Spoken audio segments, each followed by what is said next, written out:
کۆمیسیۆن دەرفەتێکی تر بە پارتی دەدات و هەوڵەکانی ئەو حیزبەش هیچی لێ سەوز نەبووە.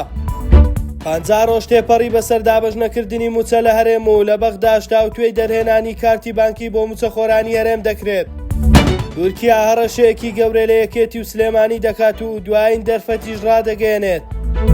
سڵاوتان لێبێ، ستاندەر نوویستان پێشکەش دەکەین.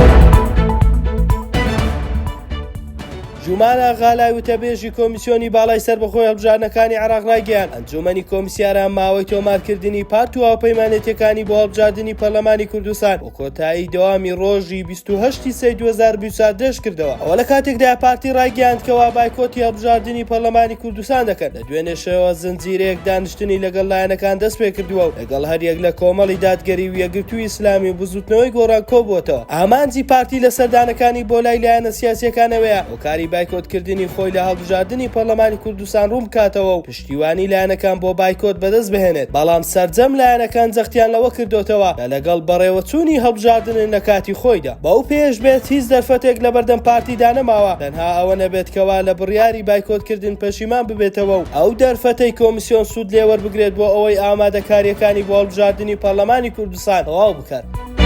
سەرەڕای ئەوەی زیاتر لە هەفتەیەکە بەغدا 506 ملیارد دیناری بۆ موچەی فەرمانبەران بۆ هەرێم ناردووە، بەڵام حکوومەت هەرێم ئامادە نیە موچەی مانگی شوباتی فەرمانبەران دابەش بکات. ئەوە لە کاتێکدا دوێنێ لە کۆبوونەوەیەکدا کۆمپانیای کیکارد ئامادەی دەربڕیوە کە دەتوانێت ڕۆژانە 30,000 کارتی بانکی بۆ موچەخۆران دروست بکات. ئەو کات بەوتەی کۆمپانیای کیکارد دەتوانن لە خولەکێکدا 20 کارتی بانکی دەربهێنن بۆ موچەخۆران. جێی باسا تاوکو ئێستا حکوومەتی هەرێم سوورە لەسەرەوەی پرۆژەی هەژماری من بەکار بهێنرێت بۆ بڕیارەکانی دادگای فیدراڵی کە داوای کردووە، بەڵام بەغداش تاوکو ئێستادان بە هەژماری من نانێت.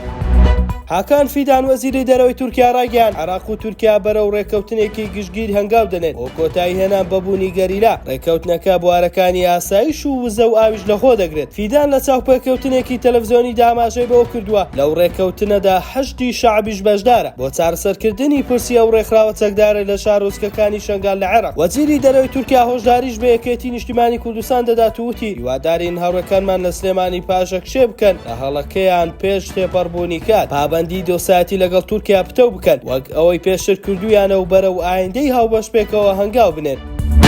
ستاندەر نوویسمان پێشکەشکردن شاد و کامەران بن.